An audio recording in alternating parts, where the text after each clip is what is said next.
When it comes to the Civil War, there's nothing I enjoy teaching more than the Battle of Gettysburg. Simply put, this 3-day battle was the turning point of the entire war. And I think it really lends a lot of credibility to the term, it's not over until it's over. Simply because up until this point, the Union has been suffering a lot of defeats during this war.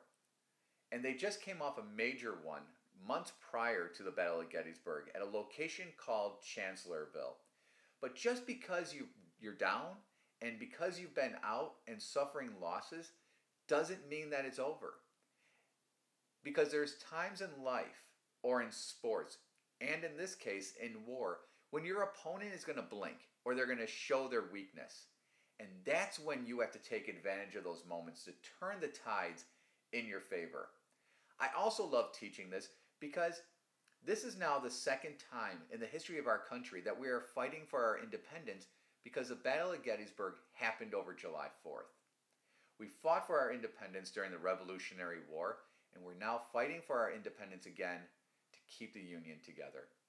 That's why I love history so much, because you can see these connections and these repeats. And it's a wonderful thing to see, and it's a wonderful thing to learn. So let's get started on the Battle of Gettysburg. We're on day 1 of this 3-day siege. So before we get started with the Battle of Gettysburg, let me introduce you to some key players that you should be aware of.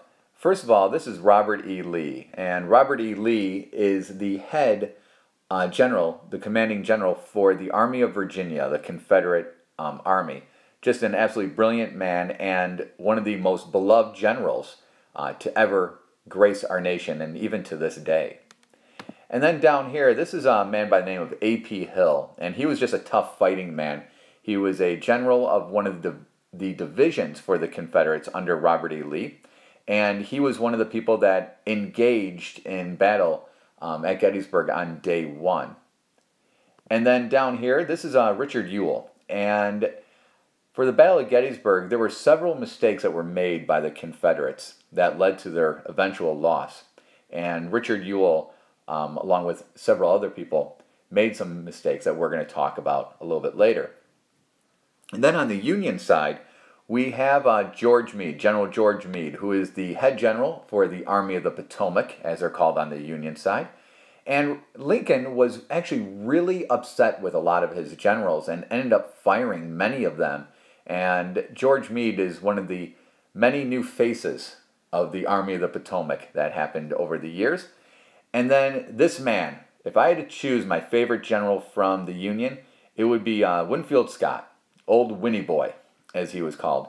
He was just a tough fighter, and his men were tough, and he was someone that the Confederates did not like going up against, and he was one of the people that they did go up against. So now you know some of the key players. Let's get started with the battle itself. So it's really important to know that when the Battle of Gettysburg took place, or when it happened, this happened completely by accident. This was not Lee's initial plan of what he wanted. He had no intention of fighting in Gettysburg. Like I said, it just happened. So Lee's initial strategy was very simple. He wanted to invade the North. At this point in time, most of the battles had taken place in the South. The only other one that took place in the North was the Battle of Antietam, which we learned was the bloodiest day in history. But Lee's strategy was really simple: to invade the North, to destroy a bunch of military posts that were located in Maryland and Pennsylvania, up in the North, in the Union area. By doing this, he figured he can beat Lincoln politically. By invading the North, winning a really decisive battle, and destroying the morale of the people in the North to force Lincoln into surrendering or ending the war. So that was Lee's plan. Come up there with his 60,000 men and invade the North and try to beat him politically. All right, so here we are.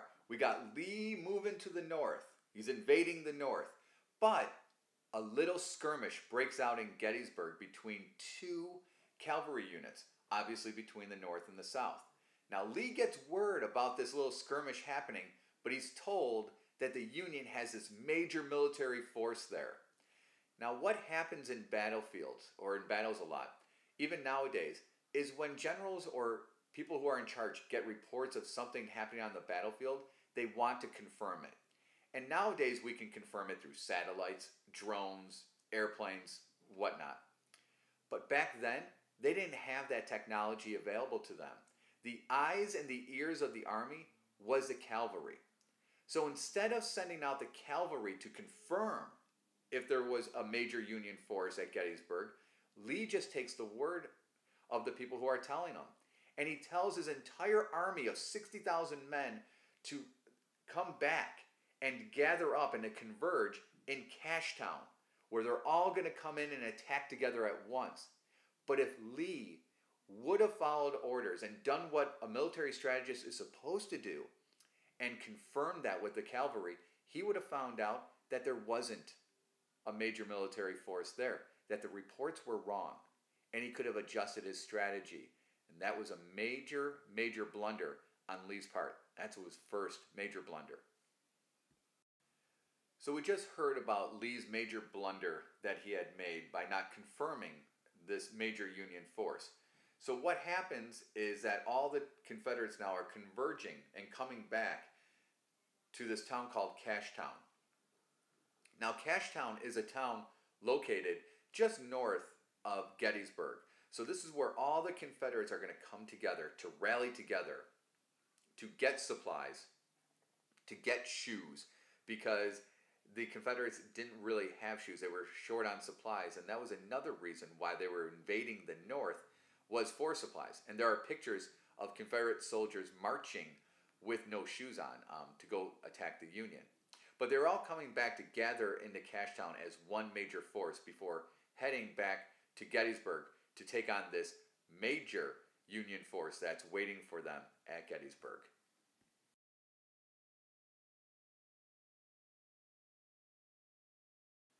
So what we got now, if you look at this map over here, you can see the Confederates and their 60,000 men are attacking Gettysburg. And then you see that one little American flag of this major Union force, which is only 3,000 men. So at this point, it's 60,000 against 3,000. And then if you look further down by Washington, D.C., you see the balance of the Union troops. And they're down there because they are protecting Washington, D.C. When Lee was invading the North, they were stationed there to protect Washington, D.C. So Lee assumes that there's this major Union force, but they are a long way away, whereas all of Lee's reinforcements are only 7 miles away. And now another major battle breaks out.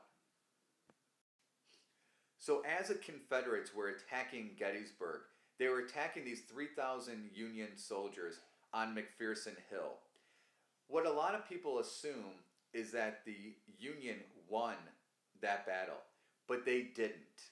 What happened early on that day for that battle is the Confederates won, and they pushed the Union back. The Union retreated back through Gettysburg onto this area called Cemetery Ridge. You can see it here. And these 3,000 soldiers lined up on Cemetery Ridge waiting for reinforcements to come. They were hoping, please, someone come and help us. You know, there's 60,000 of them and only 3,000 of us. And they were waiting, and Union reinforcements were arriving, but they were trickling in. And you can see by looking at this map that this is beautiful ground for any army to fight on. It was hilly, it was tough terrain, and it formed like a fishhook. And if you look carefully, you can actually see that it's easy to reinforce any position on the battlefield because the Union lines are actually very close together, which is also another key in a fight in a battle. Be able to move your troops quickly and easily between each other. So Lee made another major mistake at this point in time. He told his general, General Ewell, he gave him orders to attack the Union position if practical. And you cannot do that in a time of war. During a time of war, you have to give specific instructions to your commanders. So when that command came down to General Ewell, attack the Union position if practical, he looked up and said, no, I don't think it's practical. I think the Union has been reinforced, but they weren't. And he could have taken that position and they could have won Gettysburg if only Lee had given specific orders. And now that's the second blunder that Lee has made right here on day one. But Lee's mistakes are the Union's advantage. And it was the great general of Winfield Scott, old Winnie Boy, who took advantage of this situation. And he reinforced everyone on Cemetery Ridge. He reinforced with his division, and then when 3 more divisions of Union soldiers arrived, reinforced them on Cemetery Ridge and on this little hill called Little Round Top. And Little Round Top is where a lot of battles took place on day 2.